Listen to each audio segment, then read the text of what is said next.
welcome to my channel. Well, we have the final results here, and again, this light is not showing the color. I mean, it's really washed out in this, but in real life, there's a lot more blue and green and purple and everything else showing up in here. What I learned on this, I learned quite a few things. First off, if you're getting abalone material for scales, check the thickness of the plexiglass or the covering over it, how thick it is, because the thinner you can get this, the better. Another thing is, if you've got a clear surface like epoxy here, I was sanding on these right here. The sandpaper hits a little bit edge and it dulls it. I mean, it clouds it over. So you really got to be careful not to hit it with sandpaper. And what I found actually cleans this up fairly well. My hands are all dirty. I've been messing with it. Is metal polish like Flitz or Cache. You put that on this and you rub it back and forth, and it'll get a lot of that dullness out. Now, some of this, especially on this side, is a little bit duller because it was dull before I put this last layer of epoxy on, and the last layer of epoxy brought it up. But if I would have polished it a little bit better, anyway, it worked out pretty well. Now, I want you to look at this compared to this. This is fake abalone, and man, did they do a good job on that. If they can keep making, if Rough Rider can keep making abalone like this as a fake, this was their first attempt at fake abalone. It's not bad. It's colorful. It doesn't look like abalone, though. You know, it's colorful. It's got a lot of nice little colors to it. Here's a queen. The abalone on this is on the surface. If there is any clearness on it, I don't feel it. It feels like you could see the plexiglass is on the bottom, as opposed to on top on this one. Very pretty, though. Very colorful. It doesn't seem to, be made out of a bunch of different pieces. This one seems like one piece.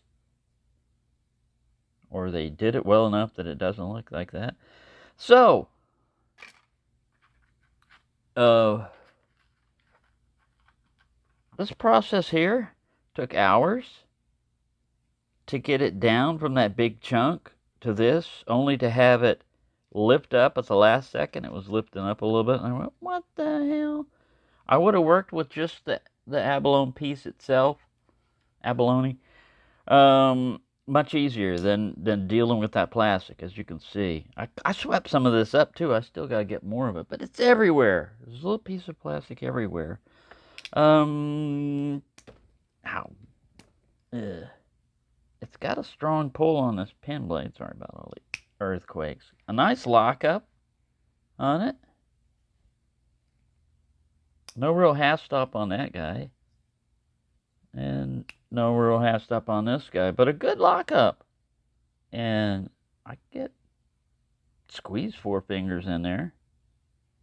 This is the Imp 1011. Almost like binary. Yeah, it didn't turn out bad. Yeah, I can keep polishing on this. There was a lot of scratches. The more careful you are doing this stuff, the better off you'll be, because this is what the cover originally was, with the fake pens and everything.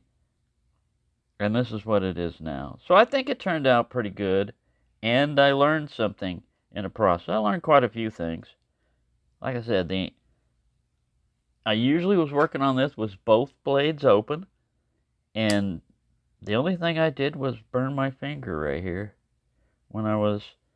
before I was using flame to try to get that piece down. But if you'll notice, This is a surface. This is what was next to the abalone. And you'll look, it was scratched all to hell to begin with. So no matter how much I got this cleared out, I was still going to have these scratches underneath the surface. So, live and learn. But yeah, this guy's smooth. Yeah, the bolsters could be shinier and everything, but I'm just going to leave it kind of a satin finish. And now I think it's pretty good. I think it turned out pretty good. It gave me something to do for a couple of days, basically. You know, I'd work on it, and then I'd come back and work on it. But yeah, there you go. I hope you learned something from that. Like, if you're going to get involved in one of these projects, be prepared to really get involved. But man, like I said, this fake abalone, this is the first one that I've seen. They offered it in a lay, but when I saw it, I said, that's fake? I've got to look at that closer. And you see they even put the little, like, fingerprint bridge stuff that happens on real abalone. I don't see it in here, but... So, there you go. I hope you found that interesting. Not all Imperials are pinned. If you see a pin in there, and it's especially like a cracked ice one, look inside the liner for a pin. If you don't see a pin, those are glued on covers. And if you want to change them,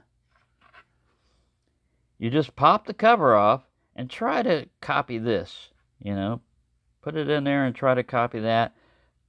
I'd leave a little excess material on either side just so that you won't have it too small. But there you go. Thanks for watching, and have a nice day.